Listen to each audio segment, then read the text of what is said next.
Hello, it's Bony Tony again, the subject of today's video, I suppose is the word. You know, I'm always tempted to. Everybody does podcasts these days, don't they? I was gonna call it a podcast. I always wish it was like a podcast, but it's not. I don't know. It's not a podcast because it's just a video, not a podcast. But I kind of wish I could give it that authority of saying it was a podcast, but it's not. The problem with that is it's not a podcast. Anyway, I've kind of already gone off the subject of today's video, which is not a podcast, which is digression. You know, when you start talking about something and you start talking about something else, well, I've already done it. But that was kind of deliberate. But I don't find or have any difficulty whatsoever digressing anyhow. I don't know why I'm moving the camera around, just to provide a bit of excitement, I suppose. Woo! That's more interesting than talking about digression, isn't it? Woo! It's a digression from digression, haha. But anyway, what is digression? It's where, you start talking about something and you... that's good, isn't it? Look at that.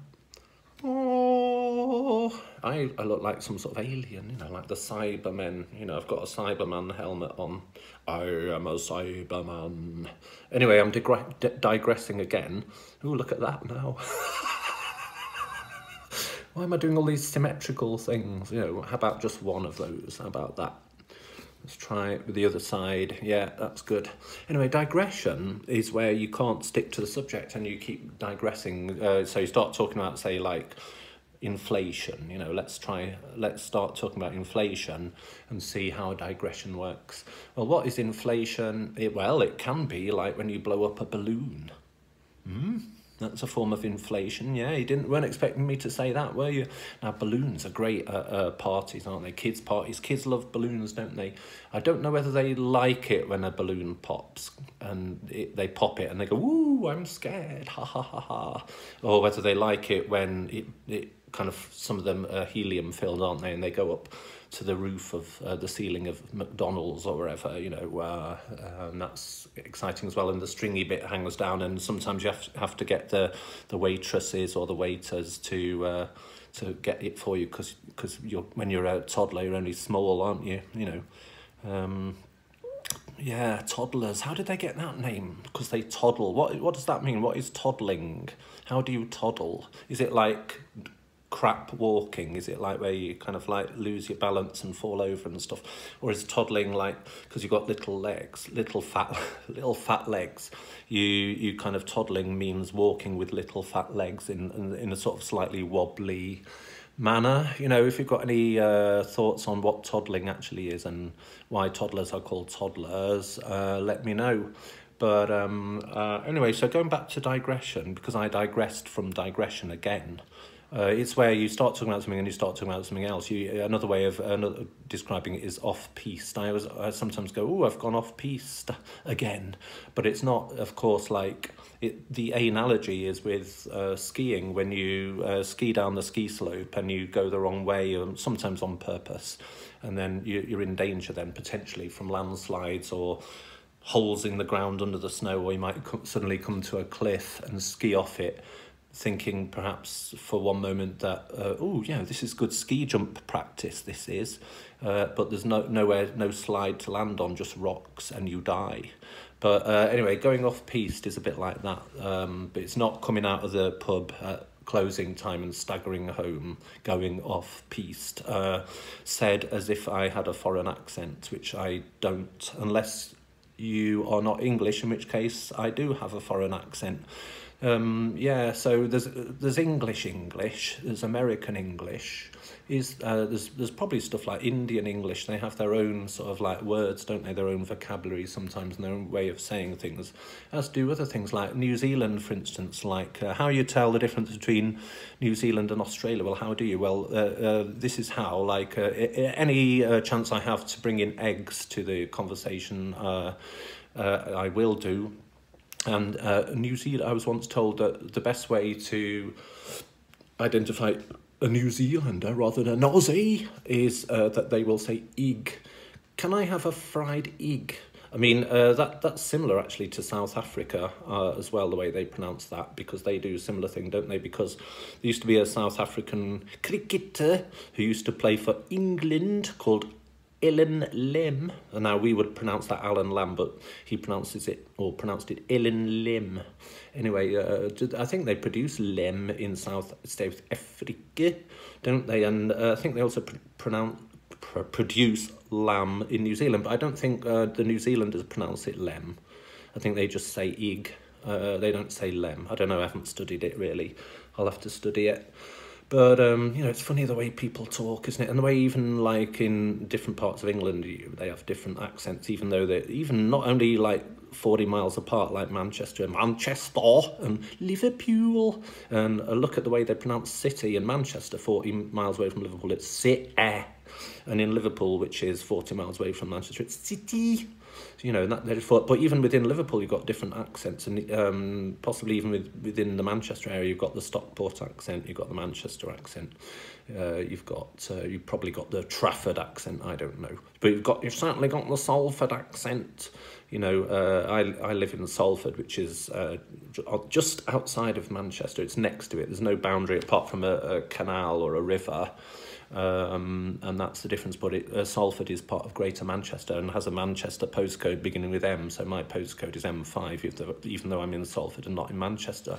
Now, postcode boundaries are very confusing because, like, people often say this, but they're not connected to what county or borough you're in. They're just connected to the nearest post office, basically, like in the old days when you had important post offices. So the post office in Oldham, you know, must have been an important post office back in the day, because, like, Oldham OL postcodes, they're the equivalent of zip codes in America, and the first two letters are from the town that your post office is in, the nearest major post office to you. So the post office will begin, oh, this is getting boring, isn't it? You know, hang on, wait a minute. I wanted to show you this in the last one I did, which was about drinking beer, and I was going to do, like, this person drinks like a fish, this guy, look, he's £1 fish. Can you see that? Typical, turned it around the wrong way. £1 fish. And I was going to do a song, because, like, there's a song called £1 Fish, which went viral a few years ago. £1 fish, £1 fish, £1 fish. Get my label the right way round. £1. Ugh, God, I give up. Bye bye, £1 fish. And then this guy's a bit batty too, isn't he?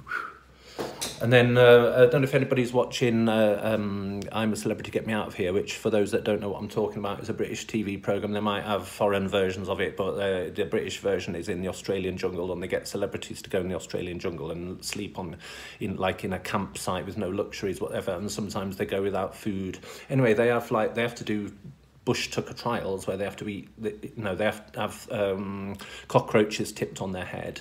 And they have to get stars, and the more stars they get, the more food the people in the camp get. And also they have to retrieve these stars, and they usually have crocodiles swimming around.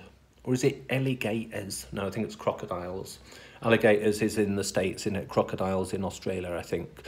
Tell me if I'm wrong. Crocodile? All right, you're always wrong. Right, so anyway, they have crocodiles swimming around as they're crawling in the water, trying to unscrew a star. And currently they have this year, they have Matt Hancock, a politician, controversially, you can go now, controversially doing these trials and stuff like that, when he should be at home doing his politics. Anyway, that was a bit of politics. I didn't mean to go into politics, but all I was going to say was Matt Hancock is going to be, it's going to be more like a certain other kinds of appendage that he's going to be stuffing into his mouth, if he hasn't already done that, possibly belonging to a kangaroo. But anyway, I won't go any more into that because it's a bit of a digression. Oh yes, that's okay, it was deliberate, because this whole talk was about digression, wasn't it? And I've digressed from it again and again. Isn't that ironic? Isn't it ironic? No, it's not Alanis. Well, this is, but your song wasn't. It was just not very good. Right, anyway, so I don't know what more there is to say on the subject of digression, because I can't stick to it, you see. I can't stick to the subject. I keep digressing. But so I will draw an end to it now, but hopefully you've got the flavour of what constant digression is. In other words, like, A, it doesn't give you a chance to speak. B, it doesn't give me a chance to finish my initial thought or sentence because I digress. podcasts halfway through it, because even I become bored with what I'm talking about, and God knows what other people think. So I become bored with what I'm saying. as I was bored before. Anyway, so I'm just trying to kind of get a flavour. I don't want this video to be boring, but I'm just trying to get a flavour of what it's like and why digression happens. It's because, like, there's nothing entertaining or interesting to say anymore about that subject, or because and so I deviate to another subject, or because as I'm working through my thesis and my statement of whatever it is, it may be about, could be about eggs, it could be about sausages, or whatever, something important anyway. Like it'll make me think of something else, and there's connections, isn't there, between everything? So like a connection comes up, and I think, oh, that's an interesting connection. That's more interesting than what I was going to say, at least for now, and then I'll come back to what I was going to say. So I'll go off on the connection, which might be sausages when I was originally talking about eggs, and I'll talk about sausages, and I'll forget I was talking about eggs, and then I'll go to the unfortunate person like listening to all this, if they're still there. I'll go like, oh, what was I talking about? I've forgotten. And they'll go, oh, I can't remember either. Probably because I only started briefly talking about the thing I was talking about before I digressed, and they can't remember what I was talking about, and neither can I. Anyway, that gives you a flavour of it. I think that's all for now. So I'll see you next time. Bye-bye from Bony Tony. Bye-bye. See you next time. Bye.